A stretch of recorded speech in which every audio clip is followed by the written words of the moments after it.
Hi guys, നമ്മളപ്പോൾ movie ട്രെയിലറും കൂടി അവസാനത്തെ ഒരു ട്രെയിലറും കൂടി നാളെ രാവിലെ ഞാൻ ഗൾഫിലേക്ക് പോവുകയാണ്. അപ്പോൾ ആ ഒരു നിമിഷങ്ങളിൽ ഋഷഭയുടെ ട്രെയിലറും കൂടി കണ്ട് നമുക്ക് ഈ ഒരു എൻഡ് അവസാനിപ്പിച്ചേക്കാം.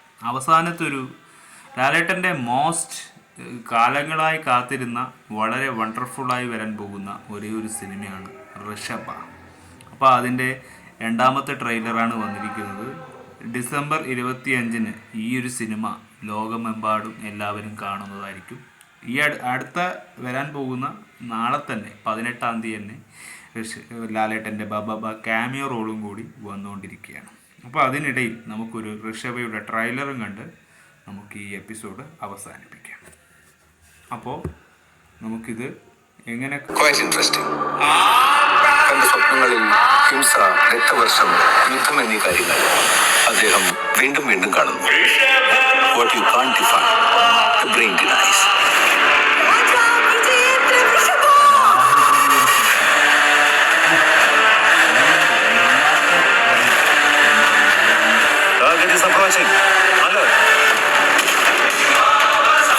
എന്റെ അപ്പയില്ലാതൊക്കെ ആളുകൾ ഏർപ്പാടാക്കുന്നതിന് മുമ്പ് നീ എന്നെ കൊല്ലരുത്.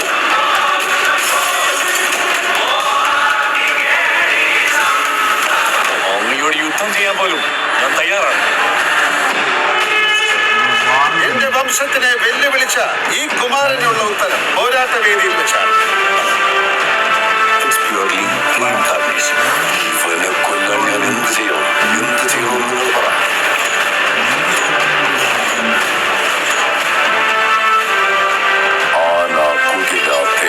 രാജ്യം, രക്തം, അസമാധാനത്തിന്റെ സ്വപ്നങ്ങളല്ലേ നിന്റെ അലക്കുന്നത്. നിന്റെ ചോദ്യങ്ങൾക്കുള്ള ഉത്തരം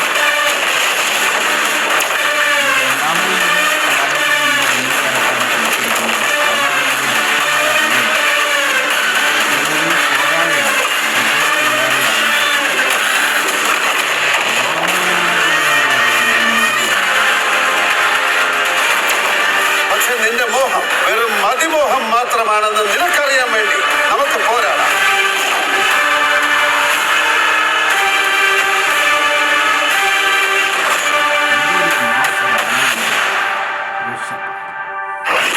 ഡിസംബർ 25 ഇൻ സിനിമ 2025. സിനിമയ്ക്ക് വേണ്ടി കാത്തിരിപ്പ് തുടങ്ങിയിട്ട് വർഷങ്ങളേറെയായി. Presenting of official trailer Rishabh. Malayalam, Telugu, Hindi, Kannada. അപ്പോൾ ഈ സിനിമ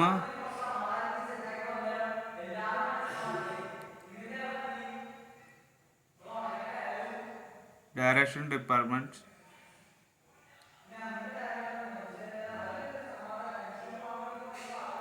ഓരോരോ കാര്യങ്ങളുണ്ട്. അതിൽ പ്രൊഡക്ഷൻ കുറേ ആൾക്കാരാണ്. അതൊന്നും വ്യക്തമായി എനിക്കറിയില്ലെങ്കിലും ഋഷഭയുടെ എല്ലാവർക്കും അറിയുന്നൊരു ഡയറക്ടറാണ്. നന്ദകിഷോറിൻ്റെ സിനിമയാണ്. അപ്പോൾ വളരെ ടാലൻ്റായ നന്ദകിഷോറിൻ്റെ ഒരു സിനിമയായിരിക്കാം. അപ്രതീക്ഷിതമായി ഒരു വെൽക്കം കിട്ടിക്കൊണ്ടിരിക്കുകയായിരിക്കാം. അപ്പോൾ ഒരു ഋഷഭക്ക് വേണ്ടി കാത്തിരിപ്പാണ്. ഇപ്പുറത്തൊന്നും സൗണ്ടാവും. നാളെ രാവിലെ പോകേണ്ടതായിട്ടുണ്ട്. ബഹളങ്ങൾ ഒരുപാടുണ്ടത്. അതൊന്നും നമ്മളുടെ മൈൻഡിലില്ല. ഋഷഭ എന്ന് പറയുന്ന ഒരു സിനിമ നിങ്ങളിലേക്ക് കാണിക്കേണ്ടത് എൻ്റെ വ്യൂവേഴ്സ് എന്ന നിലയിൽ ഞാൻ ലാലേട്ടൻ പ്രേമിയാണ്. ലാലേട്ടനെ ഫാൻസ് തന്നെയാണ്. എവിടെ പോയാലും ഏത് കാട്ടിൽ പോയാലും നമ്മൾ നമ്മുടെ ഫാൻസിനെ മറക്കുന്നില്ല. നിങ്ങൾ മറക്കുമോ എന്ന് ചോദിക്കുമ്പോൾ ഞാൻ മറക്കില്ല എന്ന് തന്നെ പറയും. ലാലേട്ടൻ ഈസ് മൈ ഹാർട്ട്. അങ്ങനെ പറയുന്ന ഒരു രീതിയിൽ ജീവിക്കുന്നവൻ തന്നെയാണ്. അപ്പോൾ ലാലേട്ടൻ്റെ ഒരു പടം ട്രെയിലർ വന്നിട്ട് അത് നമ്മൾ റിയാക്ഷൻ ചെയ്യാതെ പോയാൽ അത് നമ്മുടെ മാത്രം അബദ്ധമാകും.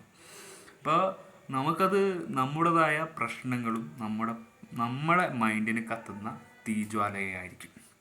അതൊക്കെ മാറിക്കൊണ്ട് ഇറ്റ്സ് എ വാർ. അതായത് ലാലേട്ടൻ്റെ പടം അത് ഇതിനെക്കാട്ടും വലിയ ഗംഭീരമാവണം. രണ്ട് പടവും. ദിലീപിൻ്റെ പടത്തിൻ്റെ കാര്യത്തിൽ ഞാൻ അങ്ങനെ പ്രൊമോട്ട് ചെയ്യുന്നില്ല. പക്ഷേ ഇത് ഋഷഭക്ക് ആ പഴയ പ്രതികരണം പോരാ. വളരെ നല്ലൊരു സിനിമയായിരിക്കണം.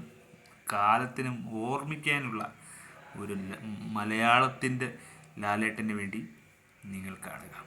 By forever. അപ്പോൾ നാളെ പോവുകയാണ്. ഇനി നമുക്ക് ഗൾഫ് രാജ്യങ്ങളിൽ മീറ്റ് ചെയ്യാം. അവിടുത്തെ കാര്യങ്ങൾ പറയാം. അവിടുത്തെ സംഭവങ്ങൾ പറയാം.